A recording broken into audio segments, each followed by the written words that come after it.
Bueno, para ir ya, que vamos bien de tiempo, vamos a hablar ahora de la enfermedad hemorrágica. Sergio nos va a hacer una exposición de ello, nos va a actualizar. También creo que va a hablarnos algo de la nodular. Como está muy de moda, hablaremos también un poco de la nodular.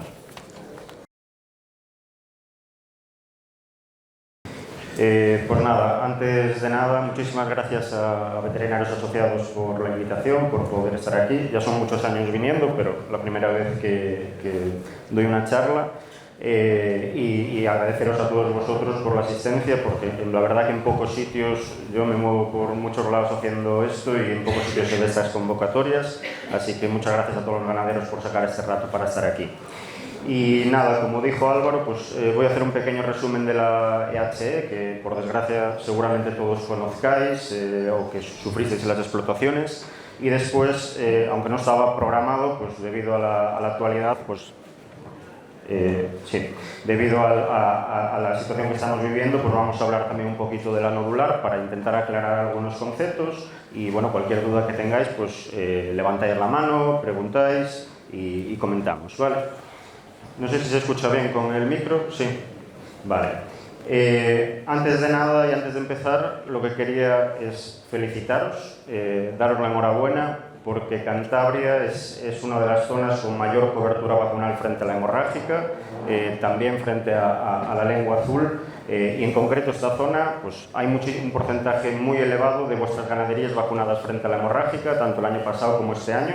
Y eso es para felicitar, porque en otras zonas, aún existiendo una vacuna, la gente, pues los ganaderos no decidieron vacunar. Y al final, debido hay varios factores, ¿no?, que permiten esto. Lo primero, felicitar a vuestros veterinarios por recomendaros, por asesoraros, por apostar por la vacunación como herramienta clave para el control de la hemorrágica.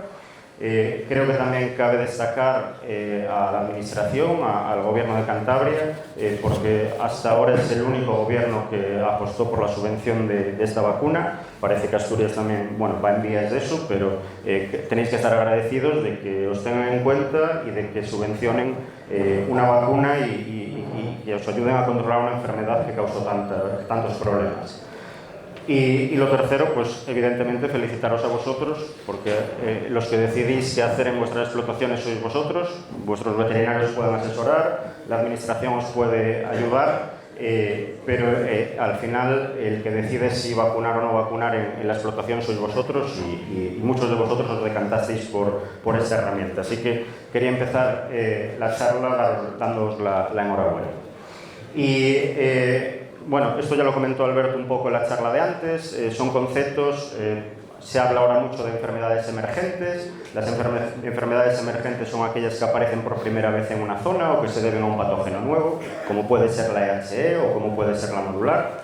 Después tenemos esas enfermedades endémicas, que son con las que convivimos de siempre, que están presentes desde hace muchos años, como pueden ser las neumonías, que se habló al principio de la jornada, como puede ser la mamitis, como pueden ser las clostridiosis. Y después tenemos ese concepto de enfermedades reemergentes, que son aquellas enfermedades emergentes que se controlan y vuelven a aparecer. Y como era hasta hace poco, como creo que bien comentó Alberto, era la lengua azul, pero que la lengua azul ya se está convirtiendo o ya la podemos considerar una enfermedad endémica en España y en Europa. ¿Por qué aparecen estas enfermedades emergentes? Se comentó también en la charla de antes, pues hay muchos motivos que lo hacen.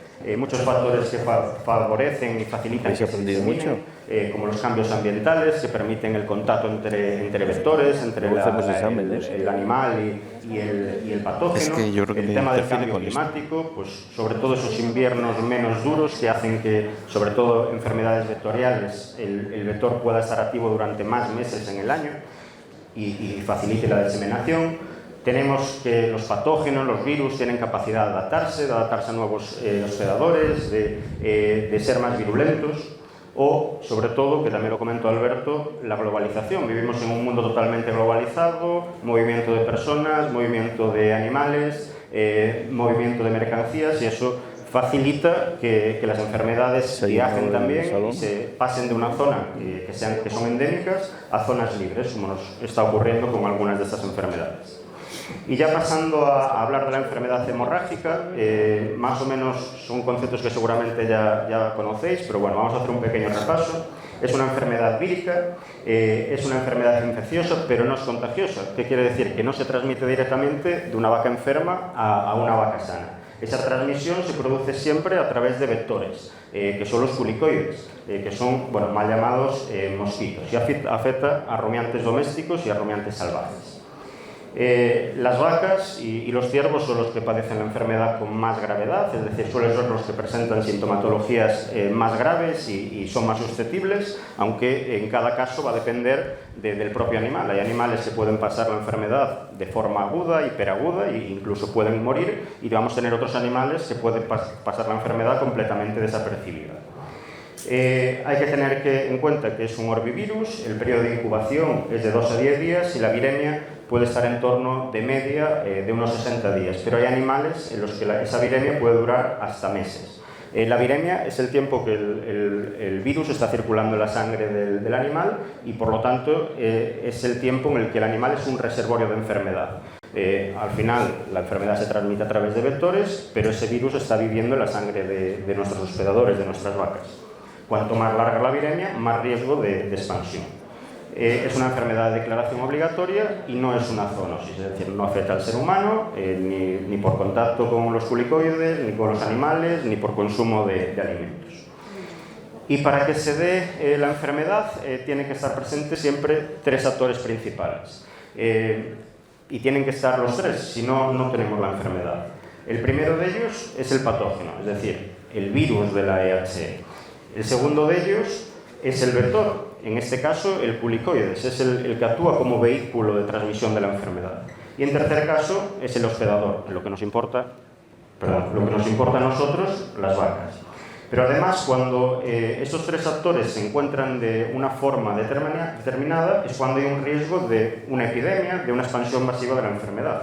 ¿Y cómo es eso? Pues cuando tenemos mucho virus de la EH en la zona, bien en animales virémicos, bien dentro ya de esos culicoides infectados, cuando tenemos una gran cantidad y actividad de los vectores, de los culicoides, que eso es en ciertas épocas del año, y cuando tenemos vacas sin inmunidad específica, es decir, que no pasaron la enfermedad recientemente de forma natural o que no están vacunadas frente a la EH. Cuando se dan estas 3 circunstancias, pues es cuando hay un riesgo de expansión masivo, como vivimos en los 2 últimos años. La EH es una enfermedad que no es nueva en el mundo, se descubre en los años 50 y está expandida por gran parte del planeta. Se debe a un virus ARN, existen 7 serotipos, el que está circulando en España es el serotipo 8, no existe inmunidad cruzada, igual que comentó antes Alberto en el tema de la lengua azul, es decir, un animal que está vacunado, pasó la enfermedad frente al serotipo 8, que es el que tenemos en Europa, no está inmunizado frente a los otros serotipos. Hay distinta patogenicidad entre los serotipos y también entre las cepas pueden ir variando con el tiempo.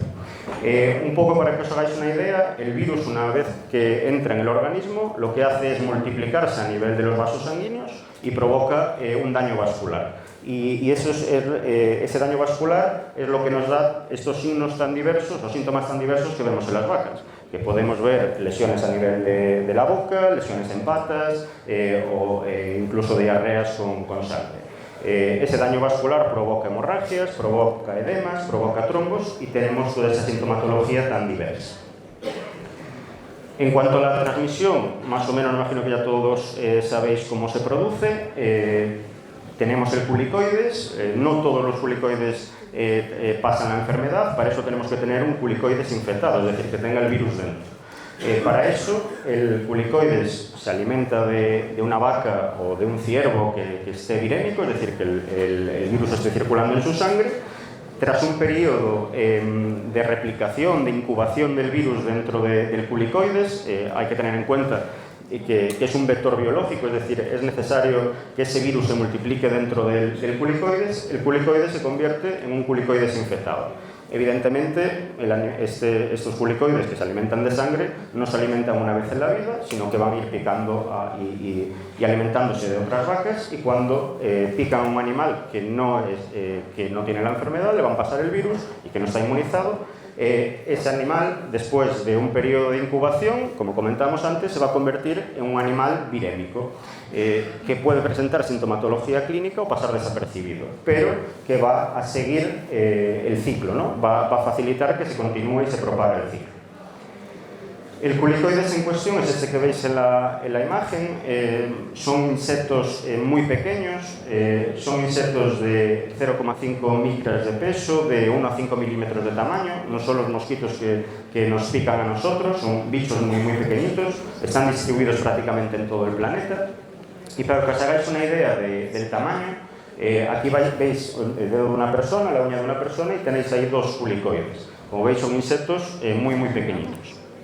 La importancia de estos culicoides, que actúan como vectores de enfermedades, son los que transmiten o vinculan la hemorrágica, pero también la lengua azul.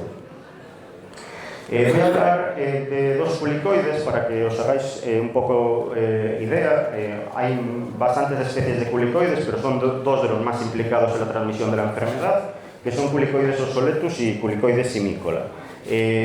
¿Por qué hablo de estos 2? Porque son distintos en cuanto a su hábitat y lo que prefieren. El culicoides oxoletus vive principalmente en climas fríos, es decir, está adaptado a vivir en zonas frías. Es el que tenemos en la cornisa, pero está en países tan fríos como puede ser Dinamarca. Y después tenemos el culicoides simícola, que es un culicoides que está adaptado a climas cálidos y que tenemos especialmente en el sur de la península y en todos los países mediterráneos. Ya pasando a España, este sería el mapa de distribución, el mapa de calor de culicoides simícola. Lo que veis en azul es que hay poca presencia y lo que veis en rojo es que hay mucha presencia. Diréis, bueno, nosotros estamos en Cantabria, en el norte, pues en azul hay poca presencia de limícola. El problema es que cuando vemos el mapa de calor del oxoletus se invierte. Y donde vemos que hay más presencia es en el noroeste de la península. Y por desgracia, además, este culicoides incluso lo podemos encontrar durante el invierno, aunque evidentemente va a haber más presencia en esos meses de primavera y de otoño. El ciclo biológico de estos insectos, bueno, hay un apareamiento, la hembra pone huevos, no son muy selectivas, es decir, simplemente necesitan un poquito de materia orgánica y de humedad. No son como los mosquitos que necesitan agua encharcada, que lo veréis cuando tenéis alguna tina de agua afuera, algún caldero de agua y que veis las larvas de los mosquitos. En este caso no, los culicoides simplemente un poquito de materia orgánica, pueden ser vegetales en descomposición, las heces de los animales y un poquito de humedad, que en el norte pues vamos sobrados. De ahí salen las larvas, las pupas, y de ahí ya tenemos la forma adulta. Cuando las temperaturas son altas, cuando en ciertas épocas del año este ciclo biológico se completa de forma más rápida. Entonces, por eso, en ciertas épocas del año tenemos más presencia de formas adultas. Ahora, en la época que entramos, pues lo que vamos a tener es más huevos, más larvas y menos formas adultas. El comportamiento de estos culicoides es principalmente nocturno, se alimentan y vuelan principalmente de noche y son hematófagos, como ya comentamos. Solo las hembras son las que pican y se alimentan de la sangre. Cada pocos días se alimentan y lo hacen para poner huevos. Sois vampiras. En cuanto al desplazamiento del culicoides, realmente activamente no tienen una capacidad de vuelo muy amplia, es decir, desde la zona donde viven, donde se reproducen, pueden desplazarse 4 o 5 kilómetros, lo cual eso nos puede parecer que favorece que la expansión de la enfermedad sea lenta y no sea a zonas muy distantes. Pero comentamos antes que son insectos muy pequeñitos.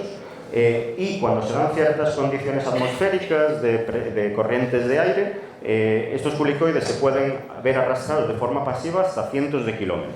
Es la forma que se cree que llegaron a la península y también es una de las formas que favoreció la rápida expansión, sobre todo en el primer año de la enfermedad. Los síntomas de la hemorrágica, bueno, me imagino que la mayor parte de vosotros ya lo sabéis, lo veríais en casa.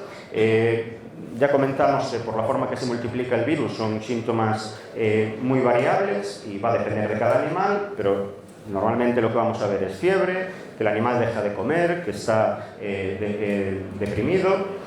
Lo que vamos a ver son cianosis y úlceras a nivel de la cavidad bucal y de las mucosas, el prolazo de la lengua, como vemos en este animal, que es bastante característico. Los animales se baban, les cuesta beber y alimentarse. Vemos problemas a nivel de las patas, laminitis y cojeras, edemas, es decir, acúmulos de líquidos, sobre todo a nivel de la cabeza, descargas oculares y nasales y dificultad respiratoria, diarreas con sangre digerida o fresca y eritema a nivel de la ubre y corte de la producción de leche. Se pueden dar 1, 2 o 3 síntomas, en unos animales veréis unos, en otros animales veréis otros, pero son los síntomas más habituales.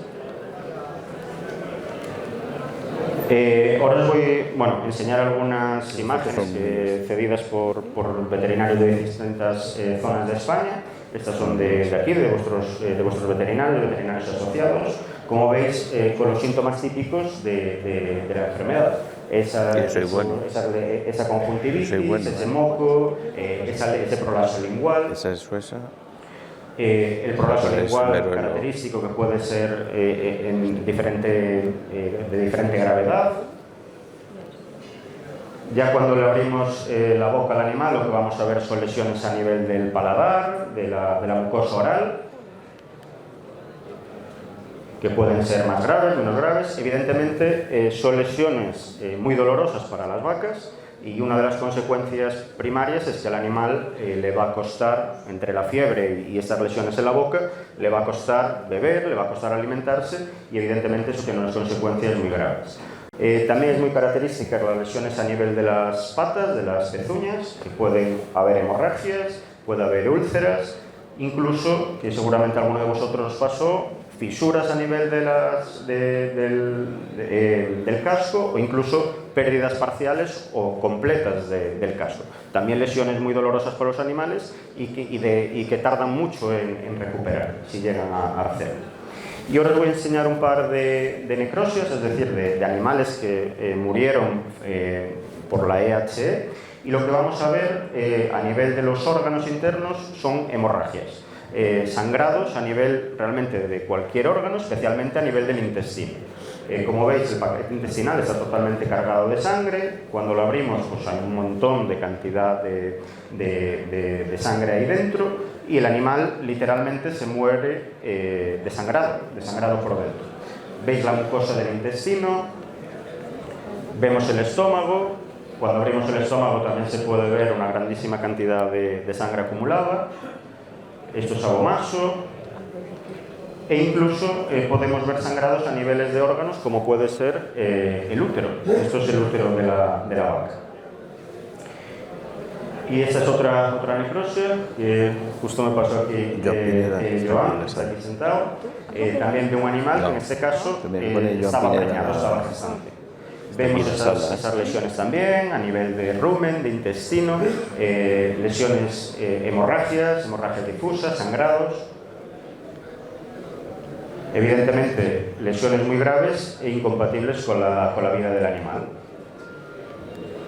Y aquí ya es cuando accedemos al útero y vemos cómo está el feto. Y como vemos también esas lesiones a nivel del feto.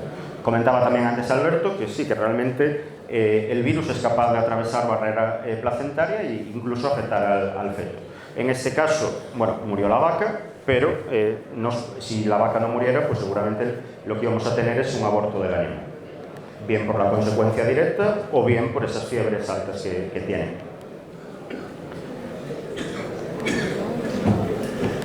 Y aquí también vemos sangrados a nivel de los pulmones o a nivel del corazón. Aquí vais a ver varios vídeos, me imagino que ya todos sois conocedores de estas lesiones, pero bueno, en las imágenes en movimiento lo vemos mejor. Aquí tenemos una explotación de intensivo de Galicia, aquí tenemos una explotación de extensivo de vacas de carne y aquí tenemos una explotación de pastoreo. Como veis, el virus, la enfermedad ataca tanto a las vacas de leche como a las de carne, tanto a las de extensivo como a las de intensivo, como a las de semi-extensivo. Aunque evidentemente las vacas que están fuera pues tienen más riesgo a padecer la enfermedad. Aquí tenemos una novilla, esto es de la zona de Asturias, y aquí tenemos un toro. Es decir, nos afecta a hembras, nos afecta a machos y nos puede afectar a animales adultos y animales jóvenes. Aunque también es verdad que la sintomatología más habitual y más grave se ve en animales, sobre todo a partir del año, 2 años de edad. Consecuencias de la enfermedad.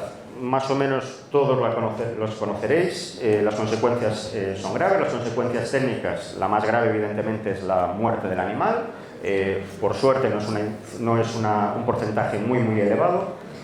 El aumento del gasto de tratamientos, de mano de obra, de las horas que tenéis que dedicar a tratar esos animales, una reducción en la producción, de la ganancia de peso, de la producción de leche, el incremento de problemas reproductivos, de abortos, de reabsorciones, de terneros que los partos se adelantan, de terneros que nacen muertos o que nacen débiles y que no son viables, la reducción de la fertilidad, que está incluso descrita la infertilidad en toros, la inmunosupresión, es decir,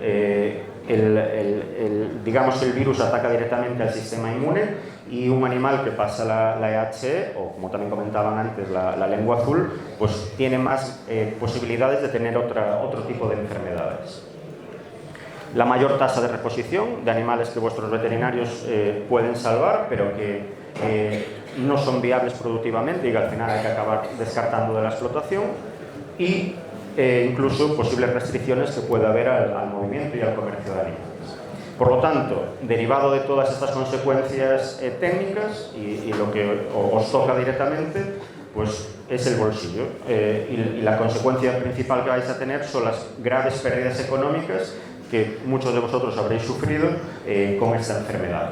Y ya no solo son las pérdidas económicas, sino todo el estrés que ocasiona una enfermedad como esta, que era desconocida, que es muy difícil de controlar, que tienes un goteo de casos y que hay que estar mucho tiempo tratando a los animales. Por lo tanto, consecuencias de la EHE, no creo que haga falta que os lo diga, son graves. Tratamiento. No existe un tratamiento específico, es un virus, entonces se basa en tratamiento sintomático a base de AINES, a base de posibles minerales, vitaminas, sueroterapia o incluso antibióticos en caso de infecciones secundarias. Y la clave, como en todas las enfermedades, pasa por la prevención. Y en el caso de una enfermedad como esta, una enfermedad vectorial, en la que la enfermedad literalmente nos llega volando a la explotación, pues la herramienta más útil o la clave fundamental para el control de la hemorrágica es la vacunación. Es la única medida que nos garantiza que no vamos a tener problemas o consecuencias graves de esta enfermedad. ¿Qué sucedió con la hemorrágica? Pues esto es un pequeño resumen de lo que sucedió desde el año 22, desde finales del 22. La enfermedad se notificó por primera vez en Europa en noviembre del 22 y se notificó en las islas de Italia, en Sicilia y en Cerdeña y en el sur de España.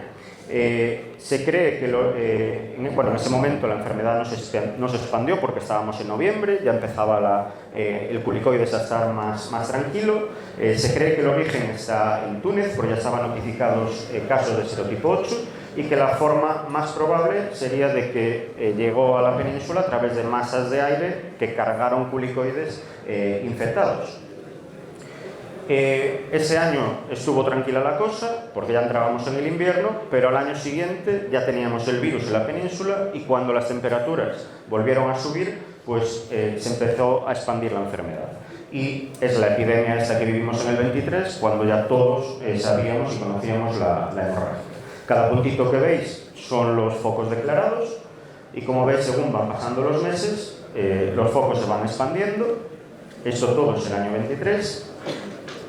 Y finales del 23, diciembre del 23, pues ya la hemorrágica la teníamos en toda la península. Bueno, aquí son datos del gobierno, entonces no aparece Portugal y Francia, pero también estaba en Portugal y en el sur de Francia. Y lo único que se libraba eran las islas.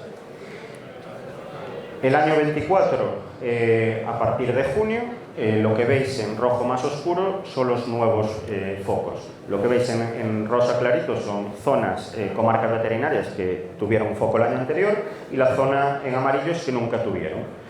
Así como en el año 23 afectó más fuertemente o más gravemente a la zona centro-sur de la península, en el año 24 afectó principalmente al norte de la península. Y como veis, en junio empiezan los primeros focos que se detectan ahí en Salamanca, y cerca de Madrid y en Ourense, y poquito a poco, según van pasando los meses, la enfermedad se va expandiendo, especialmente por la cornisa. Ahí ya tenéis toda Cantabria afectada, en septiembre del 24, en octubre, noviembre, y los últimos focos declarados el 18 de diciembre del 24. Como veis, principalmente afectó al norte. Esto tiene sentido porque, evidentemente, los animales que pasan la enfermedad se inmunizan de forma natural. Eso sí, esa inmunidad no es para toda la vida. En la zona sur la enfermedad barrió, además la mayor parte son explotaciones de extensivo, en donde prácticamente todos los animales sufrieron la enfermedad. Y en el norte, que había llegado, pero todavía no se había expandido tanto. Entonces, en el 24, el virus tenía el campo abierto para expandirse. Y como veis, en el 24 principalmente, el norte fue lo más afectado. En el 25, en el año que estamos, la cosa estuvo más tranquila. Se registraron algunos focos a principios de año. Hay algún foco por ahí que hubo, pero que no se notificó. Realmente la temporada vectorial no tenemos focos notificados, pero evidentemente también tiene la explicación dos motivos. Las vacas están inmunizadas, la cobertura, la inmunidad general en la península es muy alta, porque muchos animales pasaron la enfermedad en estos 2 últimos años, y ya en este año, desde agosto del 24 sí se vacuna, y se vacunó mucho, tanto el año pasado como este. Por lo tanto, tenemos inmunidad. Los animales están protegidos, bien de forma natural, bien de forma vacunal, y un poco lo esperado es que evidentemente esta enfermedad se pudiese ir controlando este año. Pero hasta ahora, sobre todo aquí, lo hicisteis muy bien. Lo que va a pasar en el futuro, pues evidentemente nadie lo sabe, pero el riesgo de que esta enfermedad vuelva a resurgir pues es bastante alto. Tenemos el virus, la inmunidad no es para siempre, ni la natural ni la vacunal. Entonces, si no trabajamos y si no nos ponemos las pilas en proteger a nuestros animales, pues el riesgo de que para el año que viene o para el siguiente volvamos a tener la enfermedad es muy, muy grande. Y posiblemente estas son enfermedades, como comentaba antes Alberto, igual que la lengua azul, que eran enfermedades emergentes y que al final ya se están convirtiendo en enfermedades endémicas. Pues posiblemente con la hemorrágica vivamos algo parecido, y más teniendo en cuenta que es una enfermedad muy similar a la lengua azul, que se comporta de forma muy similar, y por lo tanto que ya tenemos una experiencia. Por lo tanto, el mensaje es que, aunque este año estuvo tranquilo, si estuvo tranquilo por algo fue, que no os relajéis y que sigáis teniendo en cuenta que la hemorrágica, así como la lengua azul, son enfermedades que deberíamos tener dentro de nuestros planes sanitarios, y que la única forma de asegurarnos de estar cubiertos es mediante la vacunación. Y después, como detalle, también tener en cuenta, ya hablábamos al principio, que la hemorrágica hay muchos serotipos, hay 7 serotipos, y en el norte de África tenemos también circulando el serotipo 6, que puede entrar este año que viene o puede entrar dentro de 10 o de 15 años, no se sabe. Pero evidentemente el riesgo está ahí. Y ya si entrase, pues estaríamos en una situación similar a la de la lengua azul. Varios serotipos frente a los que habría que trabajar. ¿Qué podemos hacer, por lo tanto, frente a la hemorrágica? Creo que queda claro, ya lo hicisteis, y lo que deberíais es ser constantes y seguirlo haciendo, es vacunar. Vacunar es la única herramienta que nos va a garantizar esa protección. Además de todo eso, pues podemos intentar controlar el vector, aunque es imposible, pero sí que podemos reducir la cantidad y las picaduras de ese vector, tener a los animales bien alimentados, tener un buen plan sanitario y tener a los animales vigilados, obviamente. Conclusiones de esta parte, y nos pasamos a la nodular. La enfermedad hemorrágica epizootica es una enfermedad emergente en Europa, en España, que afecta a las vacas, se las afecta de forma grave y que nos ocasiona graves pérdidas en las explotaciones. Es una enfermedad vírica, es infecciosa pero no es contagiosa, es decir, su transmisión depende siempre del culicoides y podemos verla de forma clínica, nos puede ocasionar la muerte del animal o pasar desapercibida. Y la vacunación constante es la herramienta más útil para controlar esta enfermedad. No sé si hasta aquí tenéis alguna duda, si queréis comentar algo, o estáis esperando ya por la nodular, que es lo que os tiene preocupados. ¿Alguien quiere comentar algo? Yo. ¿Es recomendable seguir vacunando? Evidentemente, sí. El problema es que posiblemente la gente se relaje, porque en el año 25 tuvimos pocos casos, venimos de 2 años anteriores con mucho problema, y en este 25 parece que ya está todo controlado. Evidentemente se controla porque los animales están inmunizados, de forma natural, de forma vacunal, y es la única forma de controlarlo. Normalmente, por ejemplo, en la lengua azul, cuando se hacían planes de erradicación, la vacunación no se hacía durante un año, se hacían planes de erradicación mediante vacunación durante 3 o 4 años en una zona. Y es la forma más factible de intentar controlar, incluso llegar a erradicar la enfermedad. Pero evidentemente, al menos este año que viene, debería ser casi obligatorio vacunar a los animales. Y después hay que tener en cuenta, que también lo comentó antes Alberto, que estas enfermedades, perdonad, que parece que falla un poco me vengo para aquí. Estas enfermedades suelen ser cíclicas, es decir, ciclos de 3, de 4 o de más años, que aparecen, barren y después se tranquilizan. Y al cabo de un tiempo vuelven a resurgir. De ahí esos conceptos de enfermedades reemergentes. Claro, la bola del futuro no la tiene nadie, pero evidentemente el único seguro es la vacunación. Es que tenemos algo. Nosotros hemos hecho muchos testajes de toros del extensivo y el primer año nos había 50-60% de los toros infértiles. El año pasado, sin sintomatología, estamos encontrando el 80% de los toros infértiles, sin espermatozoides o sin motilidad. Y eso es para que tengamos un dato de más. Este año parece que los toros han salido bastante mejor, pero sí que está, cuando hay circulación en una zona, más que las vacas son los toros los que más han sufrido el problema. Y además que cuesta recuperar muchos sus toros. Gracias, John. No sé si queréis comentar alguna cosa más sobre esto, alguna duda. Ya la conocéis. ¿Queréis que hable de la nodular? Sí. Seguimos. Nada, nos quedan 10 minutos, 15 minutos para hablar de la nodular. La dermatosis nodular contagiosa, que es una enfermedad emergente totalmente, de total actualidad. Vamos a hacer algunos detalles sobre la enfermedad. Es una enfermedad producida por un virus de la familia Posviridae, que es altamente transmisible y que afecta a vacas, que es lo que nos importa, pero también a otras especies de animales, como los búfalos, impalas, órices o incluso las jirafas. La enfermedad se caracteriza por fiebre alta, que suele ser el primer síntoma que vemos, por nódulos, de ahí el nombre de la enfermedad, nódulos en la piel, es decir, bultitos en la piel, en las membranas, en los órganos internos, también inflamación de los nódulos linfáticos, edemas cutáneos y en ocasiones que ocasiona la muerte del animal. La enfermedad tiene un gran impacto económico, primero directo sobre el animal, que evidentemente un animal enfermo no va a producir. En vacas de leche hay un descenso muy importante de la producción de leche, que prácticamente las vacas quedan secas, pero después también estas pérdidas económicas vienen derivadas por las medidas de control que se establecen sobre la enfermedad. Así, la transmisión, también es la principal vía de transmisión son los vectores, es decir, también es una enfermedad vectorial, pero en este caso el vector, tenemos muchos vectores, así como la lengua azul y la hemorrágica se transportaban a través del culicoides, es decir, una especie en concreto. A la dermatosis nodular le vale prácticamente cualquier insecto que está en contacto con nuestras vacas.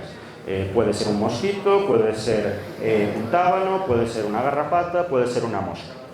Eso sí, el virus solo sobrevive unos días en el vector. En este caso, el vector actúa como un vector mecánico, es decir, que transporta el virus directamente en las patas, en la boca, de un animal a otro. Pero ese virus no se multiplica y no se replica dentro del vector, como pasaba en la lengua azul y en la hemorrágica.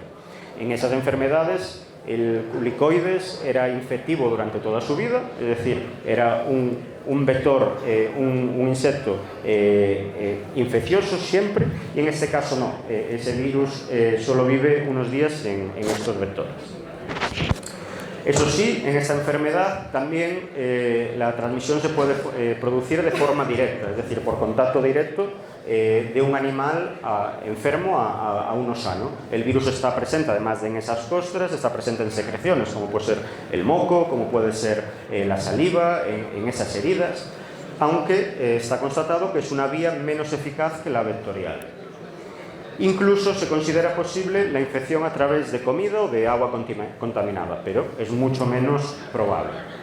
Y en referencia a la transmisión a largas distancias, lo que juega un papel clave es el movimiento de animales. De animales vivos infectados, de mercancías, de todo, bien animales que llevan el virus o bien estos vectores que llevan el virus.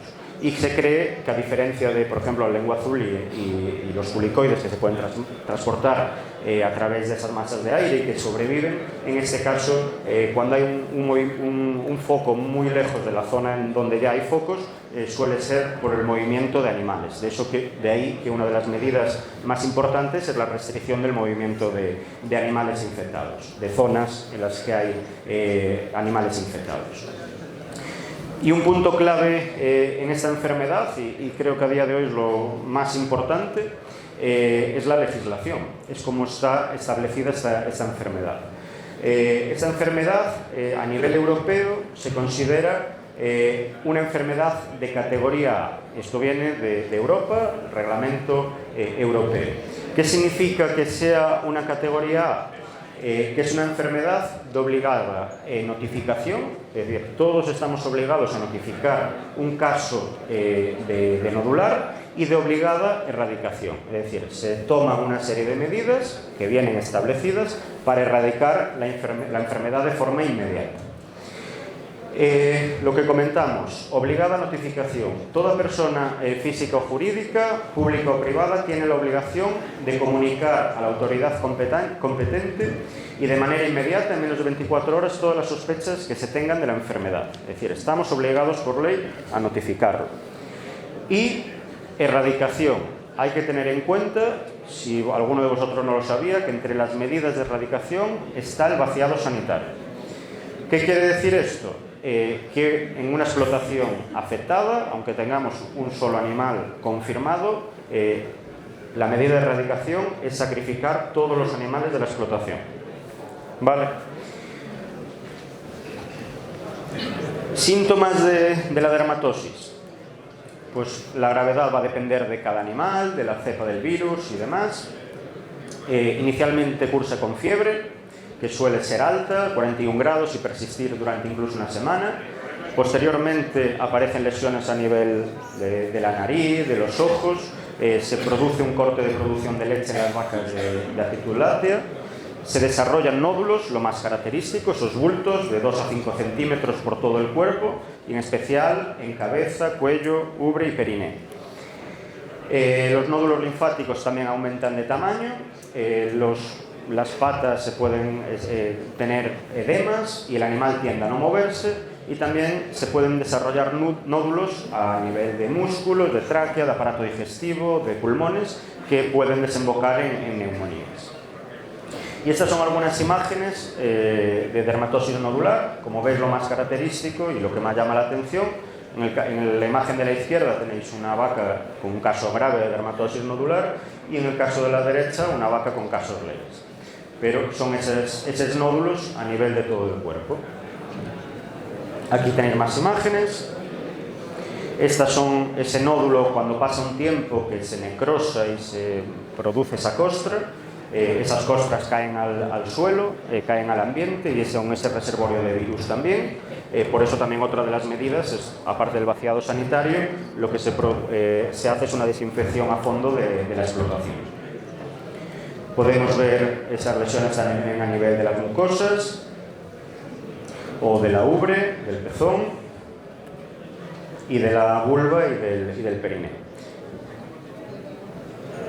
Y medidas de control y erradicación, pues las que se están adoptando, las que se adoptan en este tipo de enfermedad, es el control del movimiento de animales, por lo que comentábamos. La forma de expansión de la enfermedad más importante es mover animales de zonas que están sufriendo la enfermedad a zonas libres. La inspección de las explotaciones, la rápida detección y confirmación de la enfermedad a nivel laboratorial, la rápida denuncia a las autoridades competentes de casos sospechosos, rápida identificación de explotaciones, productos, mataderos y otras instalaciones potencialmente infectadas, la limpieza y desinfección de los transportes, el aislamiento y el sacrificio de los animales infectados y susceptibles de padecer la enfermedad, es decir, aquellas explotaciones que se ve algún animal positivo, sacrificio de todos los animales, seguido de desinfección de estas explotaciones, y establecimiento de distintas zonas de protección y de vigilancia, en la que se adoptan una serie de medidas, así como la vacunación. En este caso existen vacunas, ya existían vacunas, y en estos focos que están apareciendo en Francia, en Italia y en España, pues ya se está realizando una vacunación de urgencia, que se considera también la medida más eficaz. ¿Y qué sucedió en España? ¿Cuál es la situación actual que tenemos? Pues ahora mismo los focos que tenemos son en Cataluña, en la provincia de Girona. El 3 de octubre de 2025 se confirmó por primera vez la dermatosis nodular en una explotación en España, es decir, hace nada, hace un mes y algo. Desde entonces se han notificado 18 focos, prácticamente todos en la misma zona, menos uno que está más al sur, y todos en la provincia de Girona. El censo total de animales afectados y que se tuvieron que sacrificar son 2.500 vacas. Afectó tanto explotaciones de leche como de carne, también cebaderos y centros de recría. Y por otro lado, como veis esos puntitos rojos ahí en la zona del sur de Francia, en la zona de los Pirineos, pues también se están viendo varios focos en zonas limítrofes con España, en la zona del sur de Francia. Se establecen varias zonas de vacunación. Veis ahí en azul clarito que sería la zona afectada, en verde otra zona que está muy cerca y después en rojo una zona de perivacunación, que se están estableciendo medidas de vigilancia. El 9 de octubre de 2025 comienza la campaña de vacunación. Es una campaña de vacunación obligatoria, es decir, realmente no tenéis capacidad de decidir qué hacer. La vacunación son, digamos que estas medidas son administrativas y ahora mismo se está vacunando en estas zonas, pero fuera de ahí, vosotros aquí en Cantabria no podéis vacunar, ¿vale? El plan de vacunación pues contempla estas dos zonas, azul y verde. La zona azul prácticamente ya está vacunada, los últimos datos hablan del 95% de cobertura vacunal y ya se está vacunando la zona verde también. Hay que tener en cuenta que se van a vacunar 2.164 explotaciones en Cataluña con casi 370.000 vacas y 685 explotaciones en Aragón, en esas zonas en verde que se ven, con 86.000 vacas. Fuera de esta zona, repito, no está permitida la vacunación, vosotros no podéis vacunar. Y en la zona de perivacunación, como ya comentamos, lo que hay es un programa de vigilancia reforzado. Esta actuación, lo que es la vacunación junto con la limitación de movimientos y el sacrificio de los animales, se considera clave para evitar la diseminación del virus y que lo que esperemos que funcione y que la enfermedad se quede ahí y no se expanda al resto de la península. Conclusiones de todo esto y finalizamos. La dermatosis nodular es una enfermedad emergente, la última que vimos, está causada por un poxvirus, afecta a las vacas, se caracteriza por esos nódulos en la piel y tiene graves pérdidas económicas, se transmite por vectores mecánicos, es la principal vía de transmisión, aunque también puede transmitirse por contacto directo e indirecto, y el movimiento de vacas, el traslado de vacas de zonas en las que hay focos a zonas libres, tiene una gran importancia en la diseminación a larga distancia. Y la vacunación se considera fundamental para el control de esta enfermedad y, de hecho, hasta ahora ningún país ha podido erradicar la dermatosis sin un plan de vacunación obligatorio.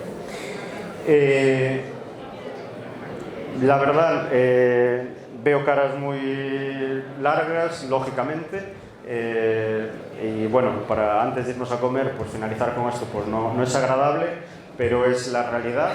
Y en definitiva, esperemos que las actuaciones que se están haciendo y que se implementaron desde el primer momento tengan eficacia, que la enfermedad, es verdad que ya hace tiempo que no se declaran nuevos focos, esperemos que quede ahí. Y lo que podéis hacer vosotros, ahora mismo estáis bastante atados de manos, no podéis establecer una vacunación y las únicas medidas es evitar traer animales, comprar animales de fuera y tomar medidas de bioseguridad e intentar controlar vectores, pero evidentemente tienen sus limitaciones. Y nada más, si tenéis alguna duda, si queréis comentar algo, lo que queráis intentamos responder, y si no, pues daros las gracias por la atención y asociados por la invitación.